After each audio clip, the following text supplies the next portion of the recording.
pronouns are she and her. Our opening hymn today was written like a prayer. And honestly, I feel like this prayer is speaking my heart today. So I invite you to please rise in body or spirit, and let's sing Blessed Spirit of My Life, number 86 in the gray hymnal.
Our call to worship is an excerpt from Pleasure Activism by Adrienne Marie Brown. You are a miracle walking. I greet you with wonder. In a world which seeks to own your joy and your imagination, you have chosen to be free. Every day, as a practice, I can never know the struggles that you went through to get here. But I know you have swum upstream, and at times it has been lonely. I want you to know I honor the choices you made in solitude, and I honor the work you have done to belong. I honor your commitment to that which is larger than yourself, and your journey to love the particular container of life that is you. You are enough. Your work is enough. You are needed. Your work is sacred. You are here, and I am grateful. Let's sit in the quiet together.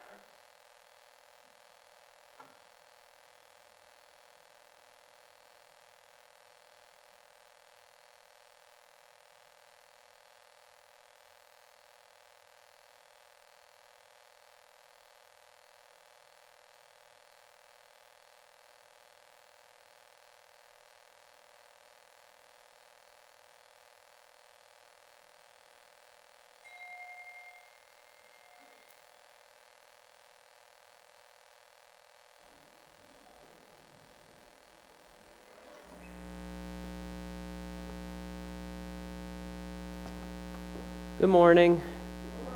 I'm Bradley, and I'm your service leader today. If you're visiting with us for the first time, you are especially welcome. Starla at the visitors table by the door can help you get oriented if you have any questions. If you have little ones, our greeters can show you the way to the nursery, which is available during the service for children ages 6 and younger. Kids are also very welcome here in this sanctuary, and this week we are here to play. Also remember to silence your cell phones. Under the right circumstances, playing with fire is a delight. Imagine being gathered around a fire pit as the crackling flames invite us to sing, dance, and roast a marshmallow or two.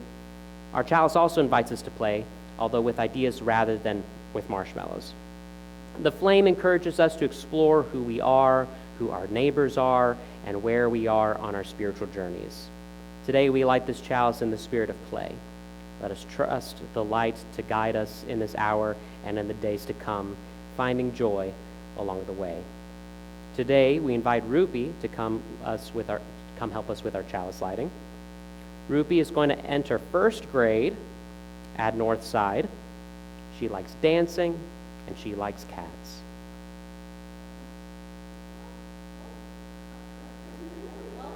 It worked.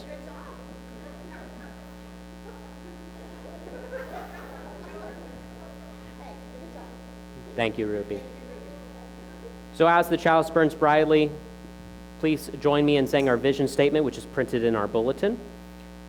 We work together as a church to transform ourselves, our community, and our world by sharing love, pursuing justice, and seeking wonder.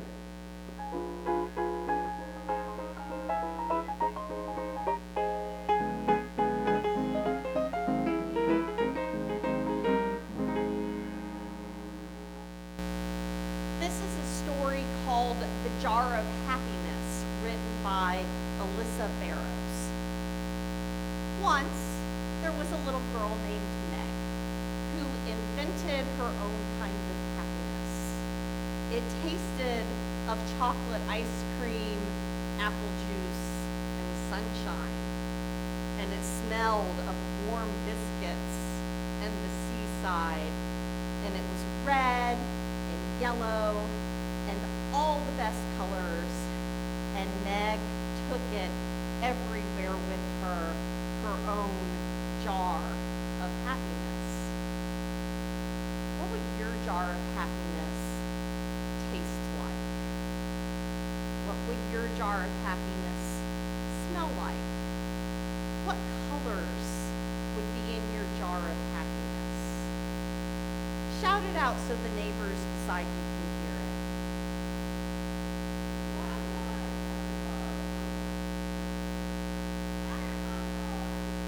All right. It's easy sometimes to think up what we would put in our jar of happiness, right? Meg took her jar of happiness to her friend Zoe, who was feeling a little glum. She used it to cheer up her Oma, who was feeling poorly. And Meg even shared it with Leon, but only when he was being nice to her. And then, one morning, Meg could not find her jar of happiness. She looked and looked and looked and looked, but she couldn't find the jar anywhere. Where could it be? So Meg visited Zoe, who showed her how to make happiness out of smiles. She visited her Oma, who gave her a bit of happiness made out of hugs. And Leon explained how thinking happy thoughts can scare away gloomy feelings, bad smells, and even monsters. By the end of the day, Meg still hadn't found her jar, but she had found plenty of happiness. So my question for you today, when Meg had her jar of happiness, what did she do with it? She shared it. And then what happened when Meg lost her jar of happiness? They shared with her. Love it. Sometimes it really is that simple. This is the essence of community. I'm so glad that happiness and joy are not finite resources like a pie or a pizza that gets smaller the more you share it. Instead, joy and happiness get bigger when we share them.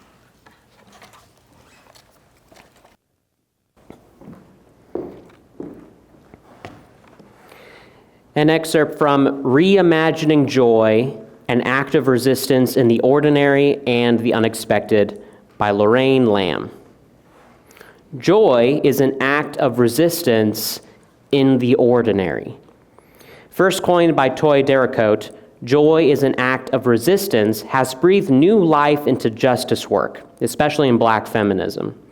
I was recently at a Kirk Franklin concert where singing, dancing, and jamming out with an entire crowd of people sent electric waves of energy through my body.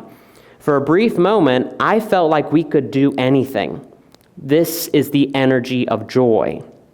As Audre Lorde explains, joy gives us the energy for change, to resist the oppressive structures and the status quo that makes us tired and apathetic, an exhaustive oppression that holds us back.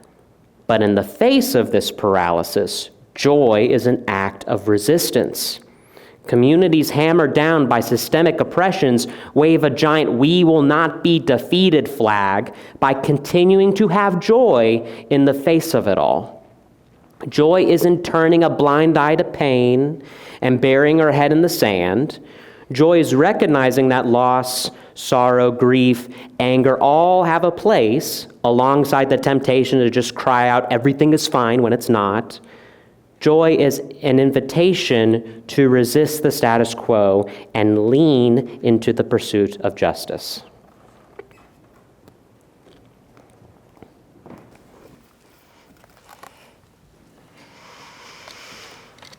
What a powerful thing it is to allow ourselves to trust fall back into joy.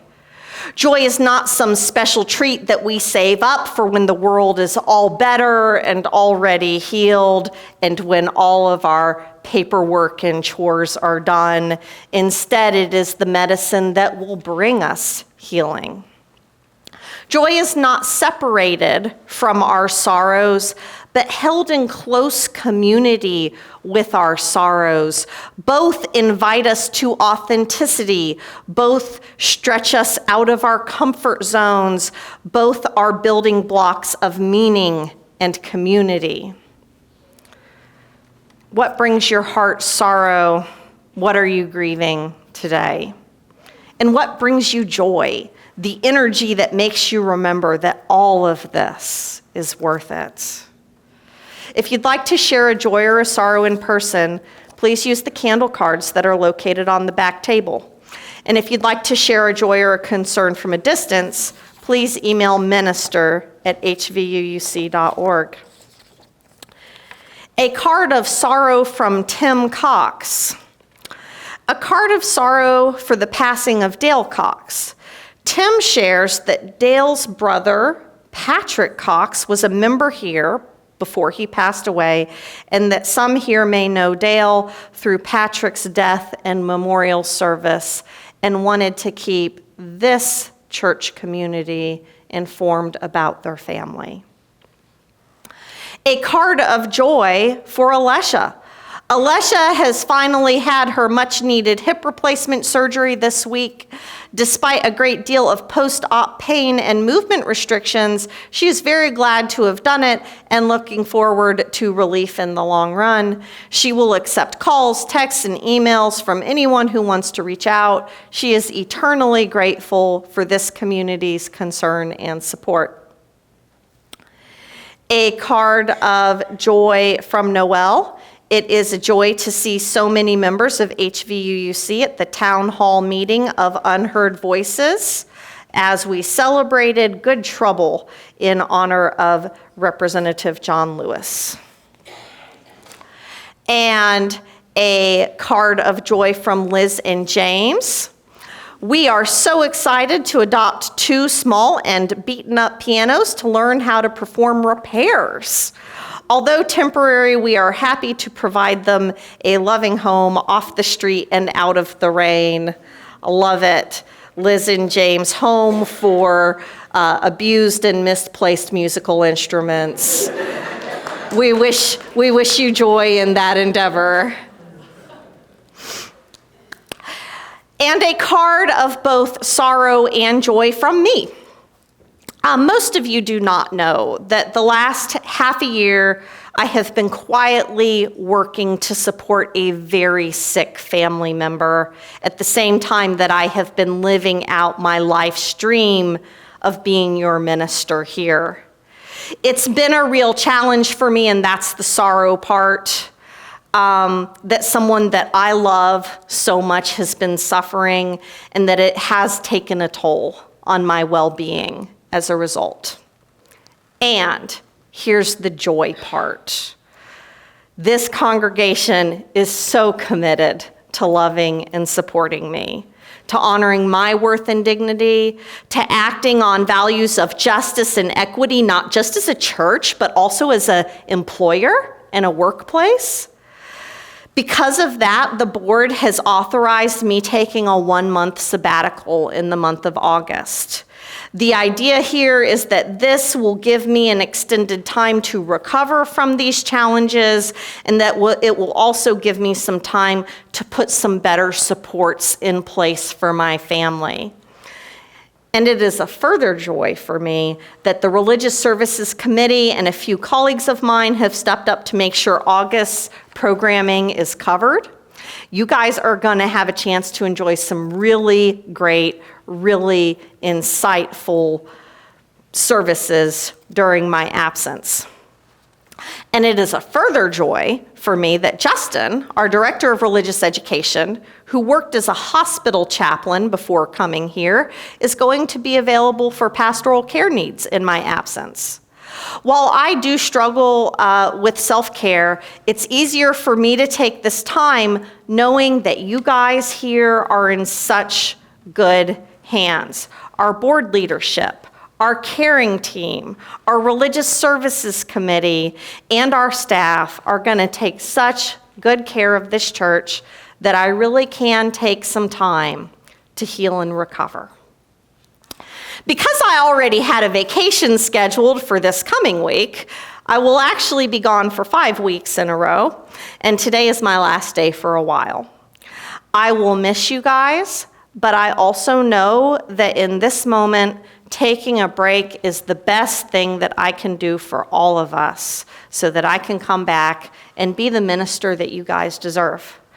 I'm going to take a rest, and I'm going to chase some joy. And I really look forward to reconnecting with you guys in September. So thank you so much for making this space for me to be healthy and well. It is a beautiful gift.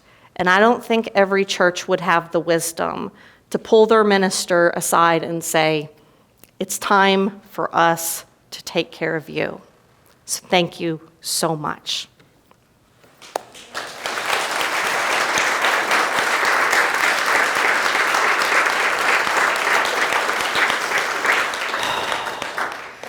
It's hard to step away when you feel that much love, though, let me tell you. We invite you to come to this table to light a candle for your joys and sorrows, or raise your hand and I will light a candle for you. And during this time, you may also leave money in the basket for the kids' collection for hunger. And our community is so much larger than just those of us who are in the building this morning, so we light a candle to hold space for those who are not physically present with us, but are ever in our hearts.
you have any you want to light for you? I already did. Okay.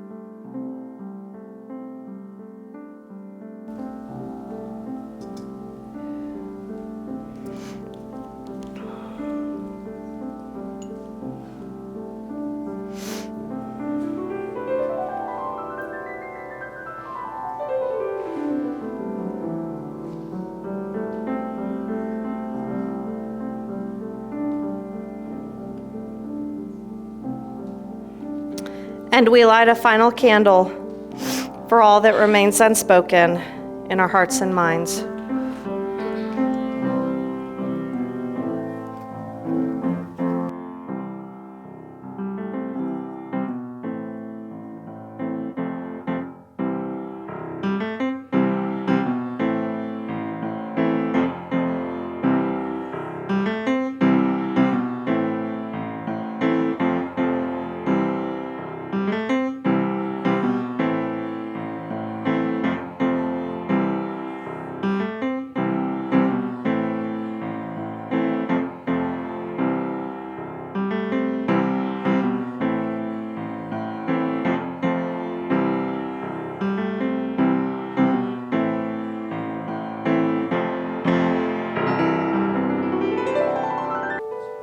Let's breathe together.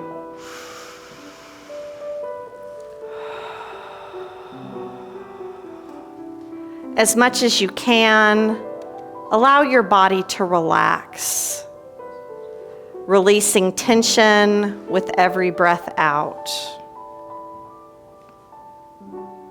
Close your eyes if you wish. And as you close your eyes, open up your imagination. Imagine a trail before you. It seems designed especially for you.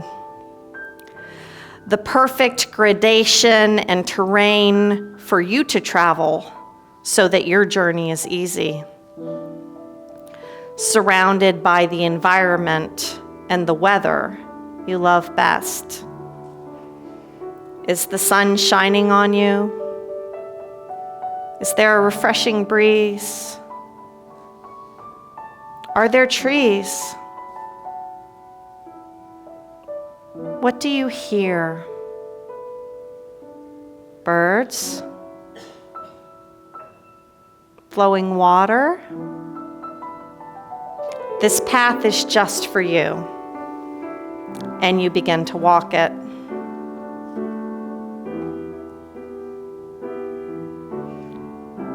On your back is a pack. It feels heavy, maybe even unreasonably heavy. It's definitely uncomfortable. What's in there anyway? What did you need so bad on this trip? You don't want to stop to fool with the pack. You just want to walk the trail, and so you keep going.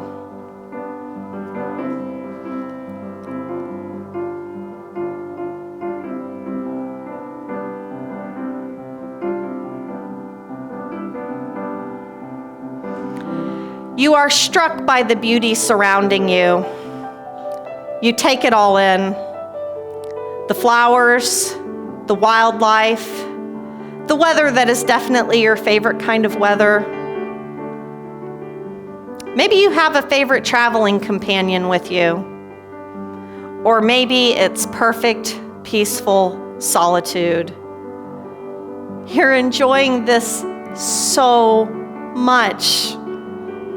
If only your pack wasn't so heavy.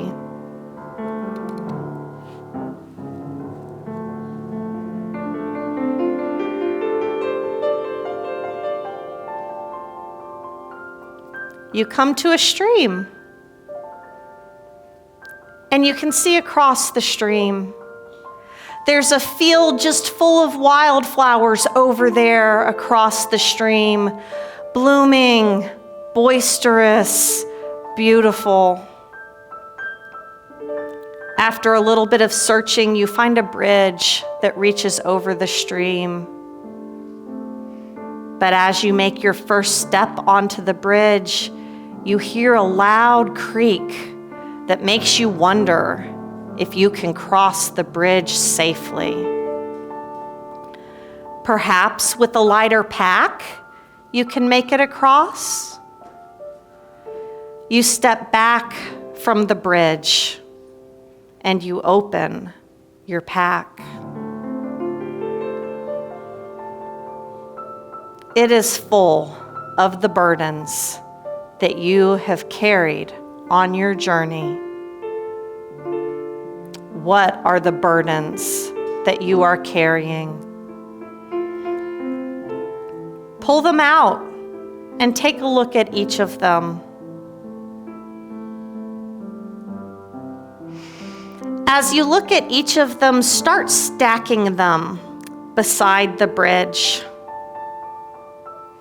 Surely there are ones that you will want to keep, and they will be here for you when you're done with the bridge and the meadow. You can just put them down for a little bit. But the ones that you definitely don't want to carry anymore, why not just chuck them into the river right now?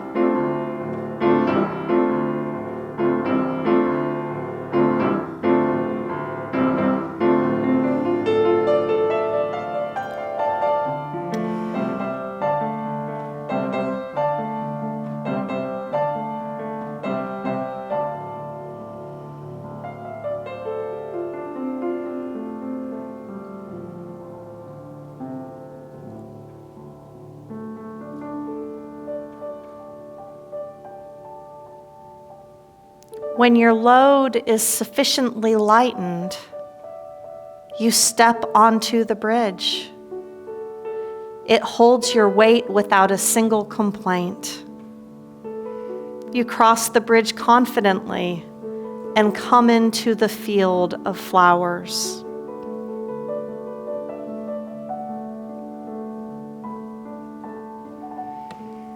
And you begin to pick flowers of joy.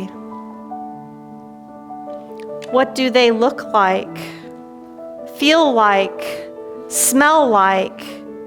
Maybe you're given an insight into what some of these flowers of joy symbolize for you. Or maybe it remains a mystery, but you feel light and you feel relief.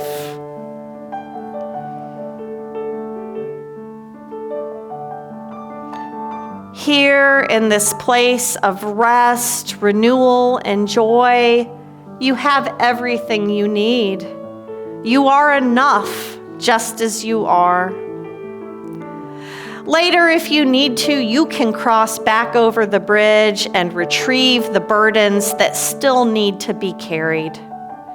But for now, just rest in the sunshine and the flowers with your community.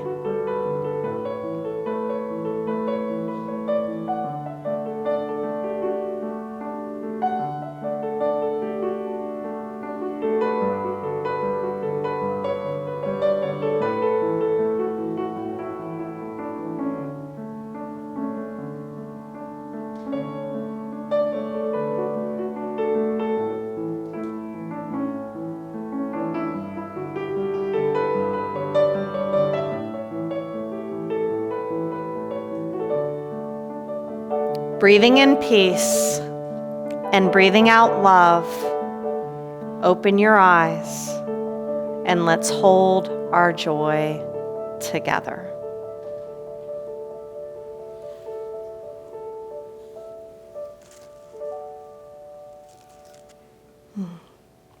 Thank you, James. One of the functions of religious community is to be places of renewal, rest, and joy. The harder things get out there, and this is not a week for naming those things, we all know what they are, but the harder that things get out there, the more important it is for us to create community where we can put our burdens down and take up our joy in here. This is something that the Black church has known forever, as they have leaned on their religious community and spiritual traditions to see them through a myriad of impressions that we can barely imagine. And I've seen a similar vibe at Rainbow Festival and Tri-Pride. The more marginalized a community is, the more joyful it is to find your people and to celebrate that we are alive and together in this moment.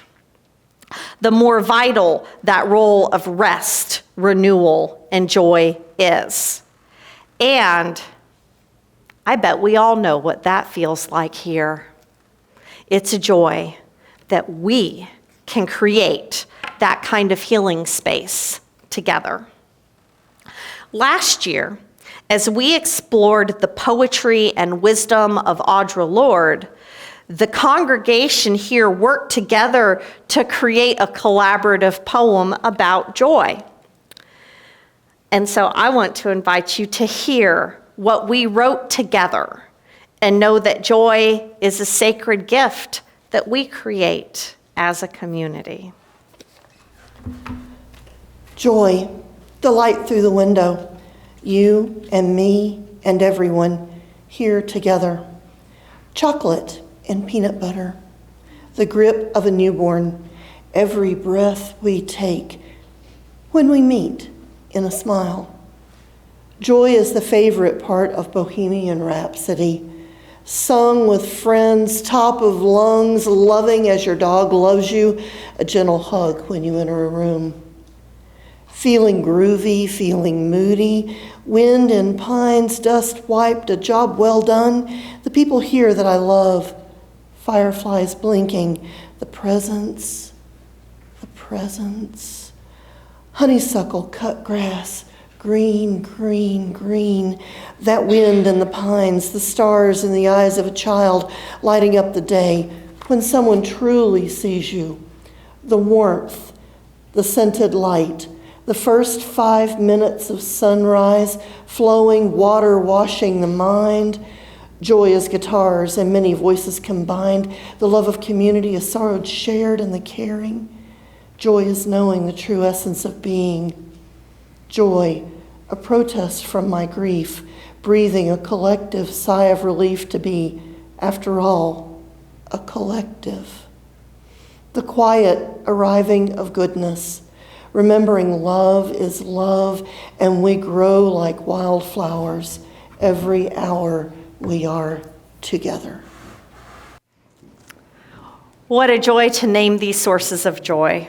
Also, that's my favorite meme of all time up on the screen.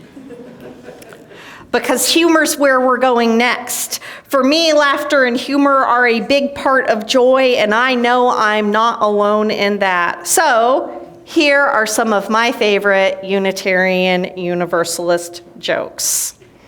Hey, Bradley, how many Unitarian Universalists does it take to screw in a light bulb?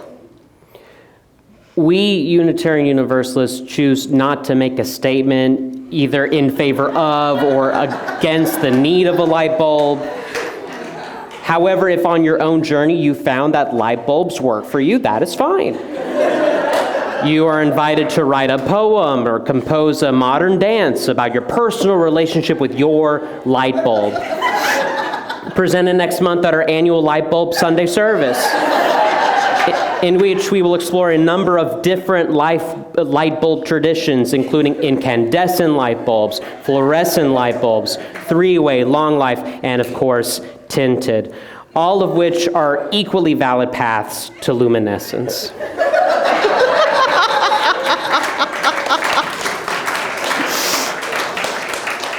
Oh. All right, I think we're good. We can go home now. All right, so a rabbi, a pagan priestess, and a Unitarian Universalist minister went fishing together after the early morning interfaith breakfast. They planned on being out there most of the day, so they each packed their lunch.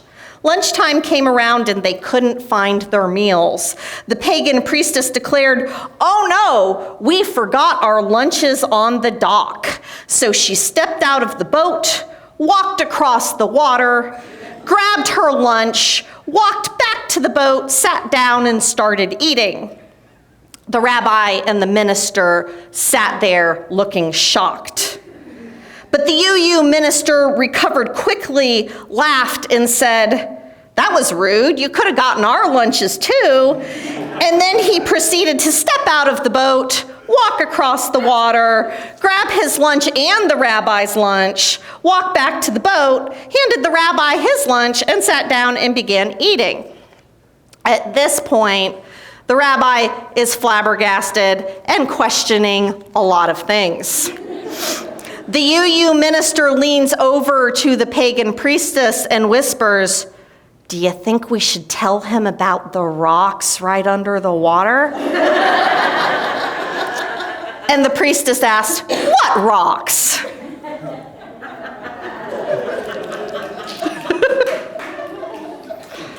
Sunday morning, up in the res building, up in the hall, the children were drawing pictures in their religious education class. And the teacher asked one kid, "What are you drawing a picture of?" And the kid said, "I'm drawing a picture of God."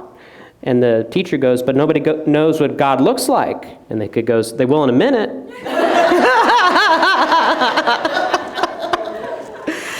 The UU Hysterical Society, which many of us here highly recommend and has a huge Facebook presence, asked their Facebook friends to submit many of their favorite UU jokes, and here are some of their one-liners.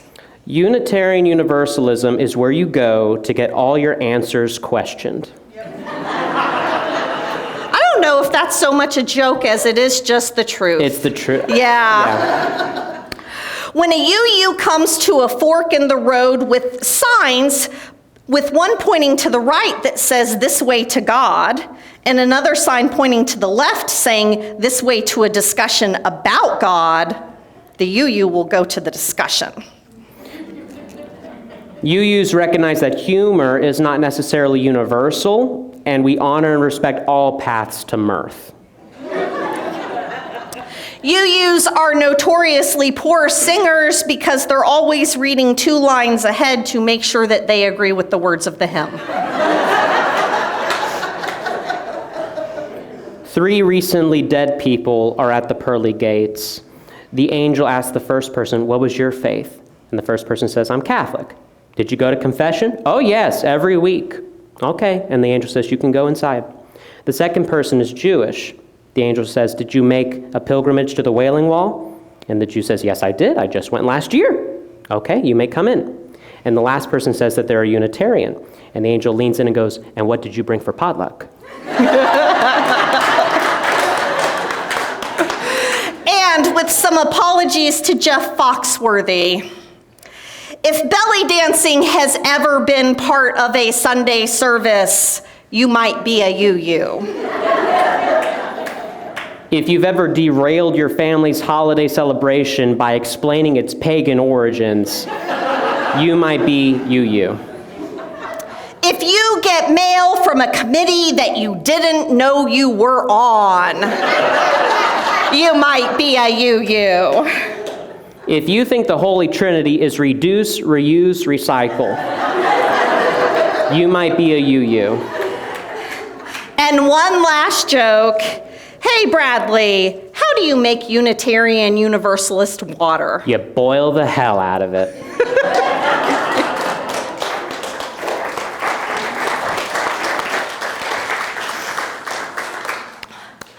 When I was a kid, we had an old player piano in my house. The piano had rolls of paper with holes cut into them, and when you loaded the roll into the piano and either plugged it in or used the foot pump to power it to make it go, then the piano used the holes to tell it what notes to play, and the piano would give you a song. My sister and I, as kids, loved this so much. We would load up one of our favorite songs and then lightly rest our hands on the keys so that when the keys moved down on their own, our fingers would move with them. Hey, look, Mom, I'm playing piano. And man, I haven't seen a player piano like that in decades, and remembering it fills me with joy. I had forgotten all about this player piano until last week when I heard James practicing the maple leaf rag. This was a favorite that I had forgotten, and we had just about wore out that player piano scroll. And so now you guys get to hear it, and I hope you can hear it with joy too.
Can I say about joy that our readings and stories, music and jokes have not already covered?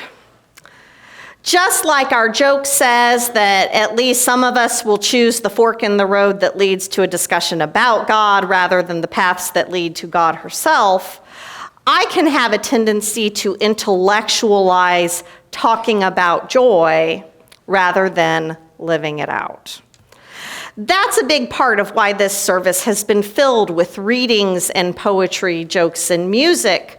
We're having a little less than a full-on sermon so that we can practice doing joy even more than we can talk about joy today. Joy is not an optional thing in life, but it is the essence of life itself. It's that energy that makes it all worth it. It's deeper than happiness, which is often dependent on situation, often situations outside of our control. Instead, joy's depth comes from intentional practices which bring us energy and help us see things through the eyes of gratitude. This means that joy is accessible during hard times because it's something that comes from inside ourselves. It comes from our practices and perhaps from something bigger than ourselves and our circumstances. Joy is a vision for a better world and taking pleasure in that better world, even as the vision has not yet been fulfilled in its entirety. Because every moment we can make room for joy in our lives, that world becomes a reality, even if just for a moment. And our activist friends know that we could not do any of the world-shifting work without the energy that comes from joy. Toy Dericote says joy is resistance. There are forces that want us to be miserable and afraid in this world because we're better consumers when we're miserable. And we're more likely to be obedient laborers when we're too exhausted to advocate for our rights and the rights of others. The NAP ministry says rest is resistance for the same reasons. How powerful is it to choose rest and joy, to say that for at least this moment I am not a cog in a wheel, but am a human being who deserves joy, rest, and play without even doing anything at all to earn it. And honestly, these ideas of joy, play, and rest feel especially real to me today as I am on the edge of sabbatical. We are all, always, more than what we produce. Our value comes from our beautiful human spirit, from original blessing rather than original sin, and not from how well we are doing capitalism and labor.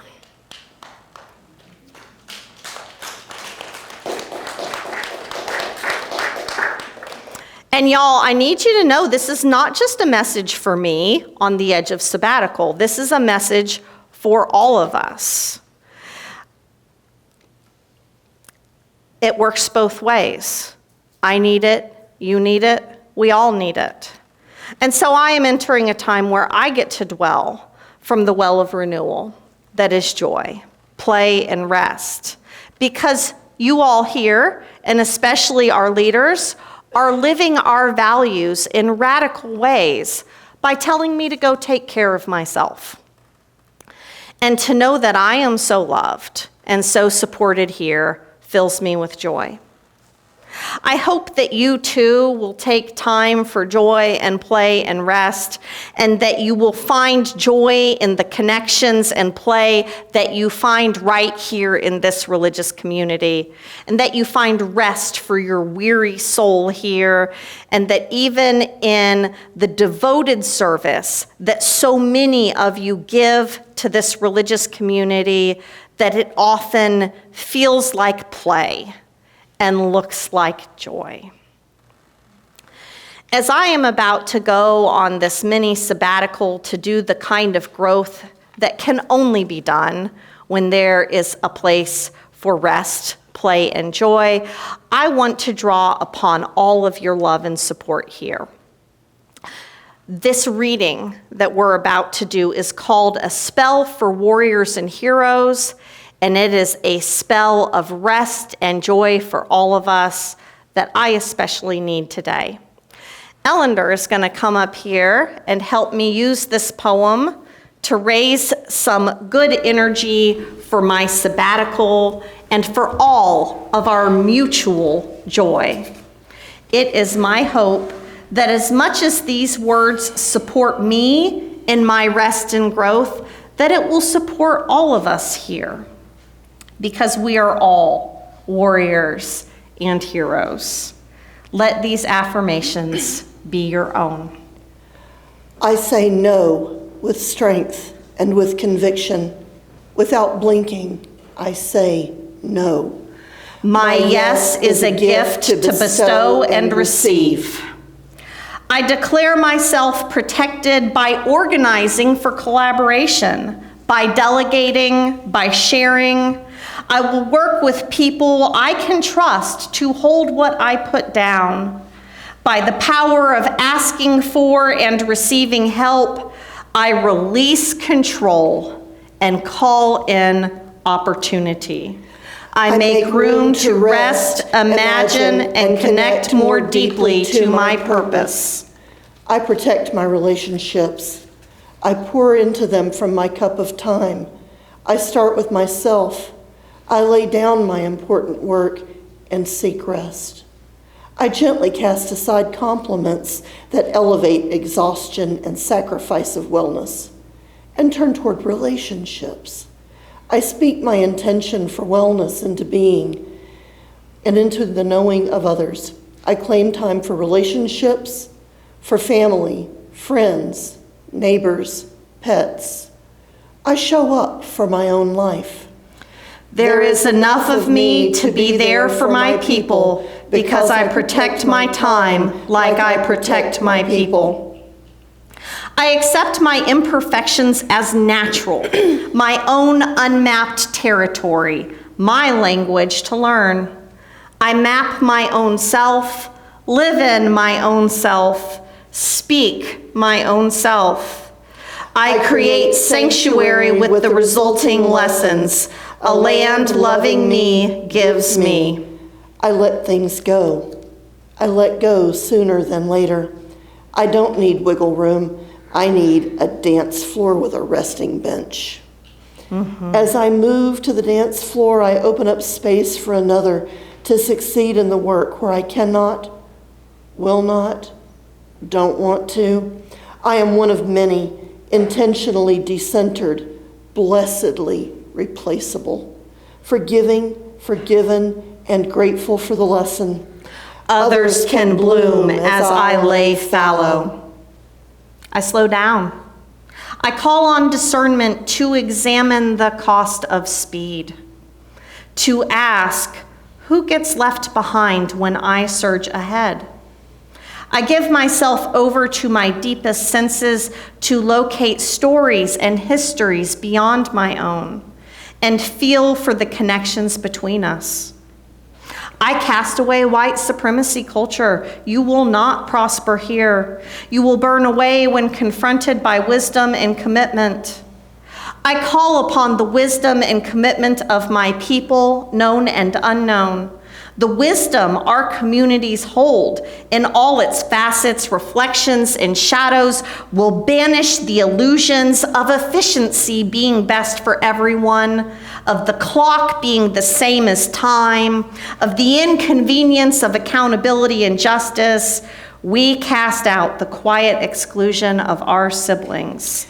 Together we grow toward liberation at the speed of care. Ego, opportunity hoarding, perfectionism, I cast you out. Low expectations, control, uncreative thinking, I cast you out. Racism, ableism, sexism, I cast you out. I call in the protective power of respect, curiosity, vulnerability, grace, trust, care, and love. Cover me against the siren call of urgency and emergency.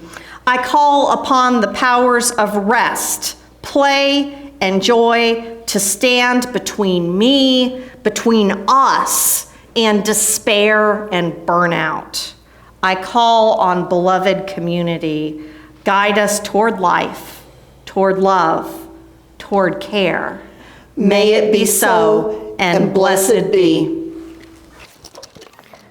Let's extinguish the chalice together with some more words from Adrienne Marie Brown's Pleasure Activism.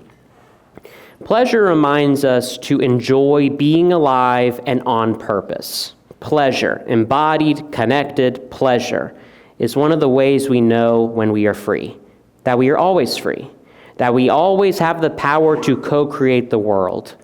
Pleasure helps us move through the times that are unfair, through grief and loneliness, through the terror of genocide, or days when the demands are just overwhelming. Pleasure heals the places where our hearts and spirit get wounded. Pleasure reminds us that even in the dark, we are alive. Pleasure is a medicine for the suffering that is absolutely promised in life. Pleasure is the point. Feeling good is not frivolous, it is freedom. Thank you for being with us today. We'd love it if you could stay for coffee hour. Some announcements for you. The Religious Education Collaborative is getting ready for fall religious education classes, and we need some more teachers. Working with these kids can be a real joy, and it's never just you alone. There's always 2 teachers in a room, and teacher training. Curricula is still being decided, so now is a great time to volunteer while we are still seeing what the curriculum will be. Our church is going to put up a plaque honoring congregants who served in the military. If you have served and would like your name to be on the plaque, please email your name, dates of service, and military branch to veterans@hvууc.org. Youth group is today up in the res from 4 to 6. Anyone going to middle school or a high school this year is welcome. And go ahead and save the date for several of these joy-filled events. August 10th, Dr. Jennifer Axum Adler, a historian of religion at ETSU, is our guest speaker. And then she's offering a workshop that explores the surprising diversity of religious life across the Appalachian region. Youth group will be selling pizza that day after church, so you can eat between church and the workshop, and childcare will be provided. Saturday, August 23rd, is our church picnic at 5. You can check out the events page of our website for more information. And this one's really cool. Saturday, September the 6th, is a church-wide dance party at 5. It's intergenerational community fun with dance music for all, door prizes, dance prizes, and snacks from all around the world. Show up, dress up, get ready to party. It's a fundraiser for the church, so for more details, visit the events page. Our closing hymn is Wake Now My Senses. We'll be doing the first 3 verses. We also will be collecting our offering during this closing hymn. We hope that you've experienced the joy, rest, renewal, and inspiration that is a large part of our purpose here, and we hope that you can give a little something to the plate that we pass around so that we can keep sharing that joy with others. Please rise with us in body or spirit for Wake Now My Senses, number 298.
This week and every week, here's our benediction. May justice lead us to the calling of this moment, and may wonder meet us right where we're at. May we discover our collaborators and our companions, and may love guide us on our journey of transformation. Am I correct in noticing that offering did not get taken up during the closing hymn? Our offering bowls are right here by the door, right here at the visitors table. I would love it if you would throw something in the bowl on your way out.